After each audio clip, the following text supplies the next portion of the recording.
feel I need to tell the story because I think even though most people won't believe me, if someone out there, you know, has an open mind enough, you can realize that nobody, not even a child, would have the imagination to make things like this up. And maybe taking that to account, you can understand I'm not just pulling this out of my ass. I know some of it is harder than others to believe, some of the stories, you know. Ancient paganism is a practice that is kind of a dying knowledge, and modern paganism, which is what I really refer to as non-traditional, doesn't believe in these kinds of things, but ancient paganism does. And really, if I would be speaking to someone else that practices ancient paganism, you know, they would not have any problem believing it, probably. The problem is that the people that I want to tell is more than just that. I want to tell anybody that is willing to listen, because the biggest reason why I'm telling these stories is because I want to warn people. I did a really short version of this earlier on, with one of the stories, I think, where I talked about how this sort of Abrahamic cult, this sort of neo-Nazi-like cult, has been around for many centuries and dates back to the witch hunt era, even before that. They may have different names, but it's the same people. It's the same kinds of people with the same kinds of beliefs. And being born into a family like that, and they noticed right away that I was not normal. They noticed that in their terminology, what they called me was a devil child. But they noticed. And, you know, I see it as a blessing in disguise, because yes, I went through unimaginable pain and suffering throughout my entire childhood and into my adult years even. And to this day, I still haven't fully freed myself from them. To this day, they still know where I am. This house isn't even mine. It's technically theirs. And I don't have the financial means, but if I did, you know, I wouldn't live here. They have a key to this place. So I always have to watch my back. I haven't fully freed myself from them. But knowing what I know now, and especially using the magic that I've learned in paganism, the protection magic, helps fend a lot of that off.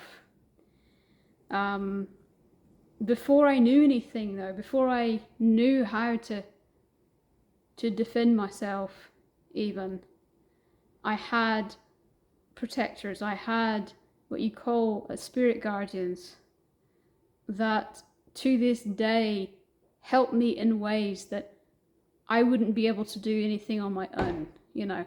They're to this day still protecting me and making things possible. But when I was too young to know any better, really, most of the brunt went to them. You know, every once in a while I would fight back and I would accidentally do something, which I'll get to later. But there's no way that I alone could have survived what I survived. I had to have had help, and it's them. it's my spirit guardians, and some of you call them spirit guides. Really, it's just the guides that are there with you from birth to death, sometimes a little before and after. Those are the ones I'm talking about. Everyone has them. And other things also at play, most definitely. Other things, the universe itself, totems. You know, I most definitely couldn't have survived on my own. So that's the first thing I want to say. It all started actually in a life that I had to do past life regression to find out about, where the same mother in this life, I was born the first time having teeth, and those teeth is what made them think I was a devil child in that life.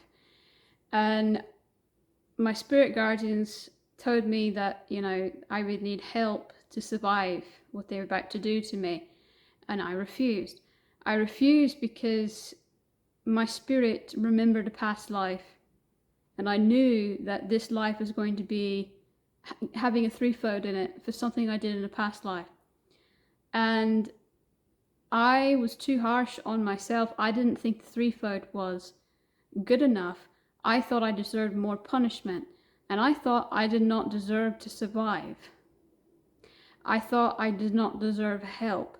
And if I couldn't do it alone, then I didn't deserve anyone to help me. And so I tried to survive on my own, and of course I died. The second time, I actually accepted their help because I realized the huge mistake I had made. I realized that it was more than just what I thought. You know, I was sent here to do something, a task I was given, and it's not just about being punished, because at the end of that punishment, which now my threefold has long been over, it's long been served from that past life. But once that is done, I'm supposed to do something, you know, with my life and actually make it count for something, you know. And so I realized that mistake, and that was kind of the beginning of why I didn't die all these times that I should have died. It was the day I was born. Again, this is a story that only people ancient paganism believe, but I'll tell it anyway. I talk a lot about being a shapeshifter. Well, they saw something early on in some kind of, I don't know, ultrasound or something, I suppose, because they were trying to kill me way before I was born. They several times tried to inject my mother with something to kill me, and that didn't work, and so all it did was kind of slow my growth a little. And so they ended up, you know, saying, okay, it's too far along in the pregnancy, you're just going to have to kill it when it's born. And so my family belongs to a Abrahamic religious cult. Like I said, luckily they didn't accept me. It's a blessing in disguise, because that means that, you know, they never shared their beliefs with me other than to shun me. They never shared their beliefs with me. They never saw me as their child. They just saw me as a demon or a devil child thing. And I never trusted them because of that, because of all the pain they put me through. And luckily, I never believed any word that they said. So I was never really taught all the evils that they believe, because, you know, they would just sick that on me in a negative way. And that distrust, I'm very glad I never trusted them, because had I believed what they believed, I don't know what I would have turned into. It wouldn't have been good. I tell you that. So it's a blessing in disguise. But moving on. When I was born, they basically wanted to suffocate me while I was still within the womb. They went to a very specialized Abrahamic hospital that had a lot of these members of the cult working at the hospital. There was at least one person in that room that wasn't, and that got things on edge because they knew that at least one person was watching that wasn't in on it, and they were trying to do things as discreetly as possible. They were trying to get that person out of the room, and for about much over 24 hours. It went there, I think on the night of the 9th. And it wasn't until the morning of the 11th. So, and the only reason why they even pulled me out then, they had stalled the labor. They had stalled the labor that long. And I was literally suffocating. My spirit guardians told me, okay, if you want to live, you're going to need to kind of help yourself and shapeshift to get yourself out. And I said, it's one thing to shapeshift. It's another thing to shapeshift when you're suffocating to death. How am I supposed to do this? I can barely keep consciousness. I hadn't even taken my first breath yet, but I should have. I should have. And so I was suffocating. And, being in the womb that long, I shouldn't even be alive that long. And they gave her something to stop the labor. They did. They gave us something. So, I eventually end up shifting claws and scratching. And I hear her scream. And I didn't think it was going to work, but it worked. They pulled me out. Her vitals must have gone down or something. Post-labor, she had some blood clots that were odd, that she passed that was not the afterbirth, it was something else. She got an infection. So whatever I did must have done something internally. I never knew exactly what, but they pulled me out and then they gave me lethal doses, once lethal dose, and then again like an extra lethal dose of anesthesia. During that time I had a dream, and that is when one of my spirit guardians came to me and he said, will you allow my heart to beat for yours until it's strong enough to beat on its own? And that was the point of me saying, yes, I allow help. I'll allow help, but only to live. Nothing more. Not to heal, not to mend, just to live. That was initially all that I allowed. And eventually I allowed more than that. But initially it was difficult even for me to allow myself that. So basically I could have been allowed more protection, but that is all that I let them do.